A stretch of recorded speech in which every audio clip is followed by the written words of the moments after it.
Media Malaysia bangga Timnas Indonesia U23 bungkam Korsel U23 dan lolos semifinal Piala Asia U23 2024, bikin bangga. Timnas Indonesia U23 berhasil melaju ke babak semifinal di ajang Piala Asia U23 2024. Pencapaian luar biasa skuad Garuda Muda mendapat sorotan dari banyak pihak, termasuk negara tetangga, Malaysia. Salah satu akun media sosial asal Malaysia, @ekorharimaumalaya, mengunggah sebuah postingan berbunyi apresiasi untuk Timnas Indonesia U23. Mereka ikut bangga dengan pencapaian Marcelino Ferdinand dan rekan-rekan. Tahniah serumpun, tulis mereka pada keterangan foto unggahannya. Admin bangga sebagai orang Asia Tenggara, lanjut akun tersebut. Berbagai komentar positif juga terlihat dari masyarakat Malaysia lain atas lolosnya Timnas Indonesia U23 ke semifinal Piala Asia U23 2024. Beberapa dari mereka bahkan mengaku rela menahan kantuk demi ikut menyaksikan pertandingan tersebut. Tidak rugi tahan mengantuk tunggu game Indonesia versus Korea. Puas hati tengok, tahniah teruskan melaju ke final. Indonesia, support saudara serumpunku.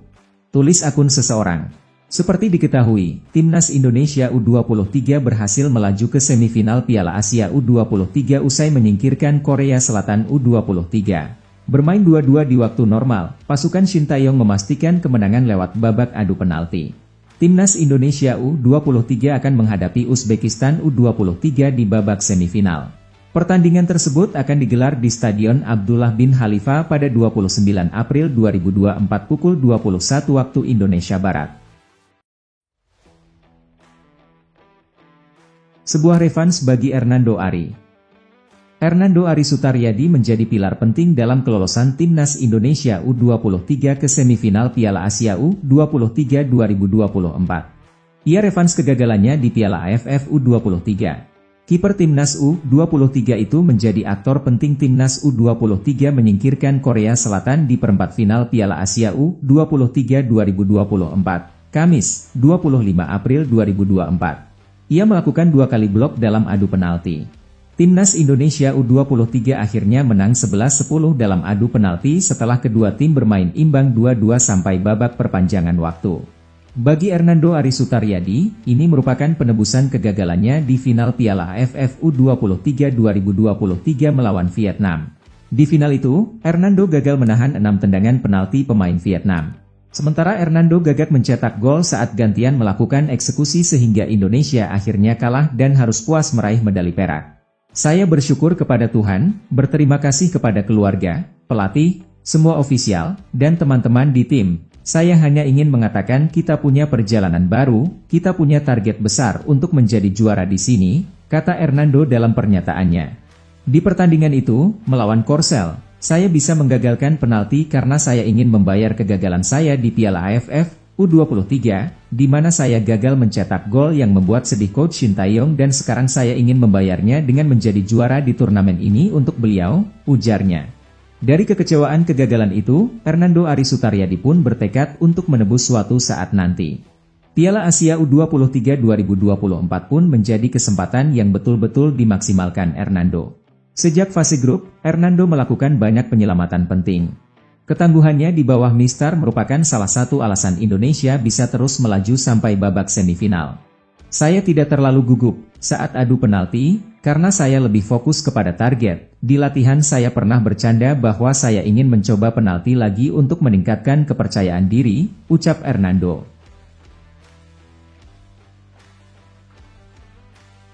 Ambisi Shin Tae-yong latih Timnas Korsel lagi, kelar kontrak di Timnas Indonesia pada 2027. Shin Tae-yong berambisi latih Timnas Korea Selatan lagi kelar kontrak di Timnas Indonesia pada 2027. Hal itu ditegaskan sendiri oleh sang pelatih.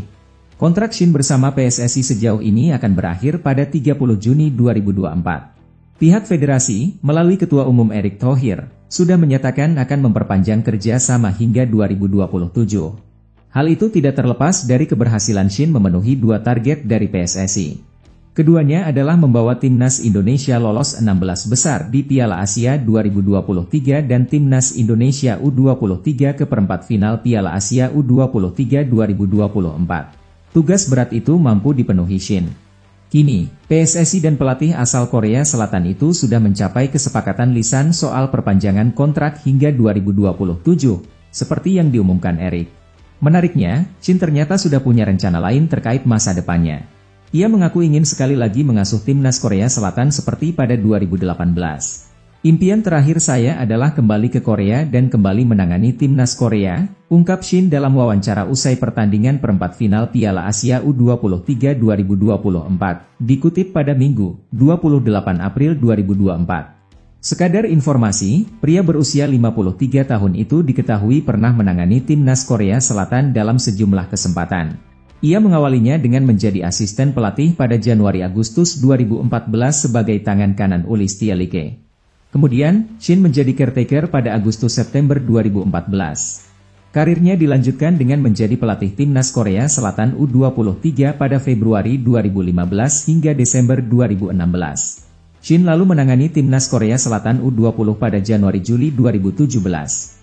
Pria kelahiran Yeongdeok itu lantas dipercaya KFA memimpin Taegyeok Warriors pada kurun Juli 2017 hingga Juli 2018 setelah pelatih Stielike dipecat. Sayangnya, karir Shin harus berakhir usai Piala Dunia 2018 meski sempat mengalahkan timnas Jerman 2-0 di fase grup. KFA menggantung nasibnya selama berbulan-bulan sebelum PSSI datang lalu menawari posisi sebagai manajer dan pelatih timnas Indonesia pada Desember 2019.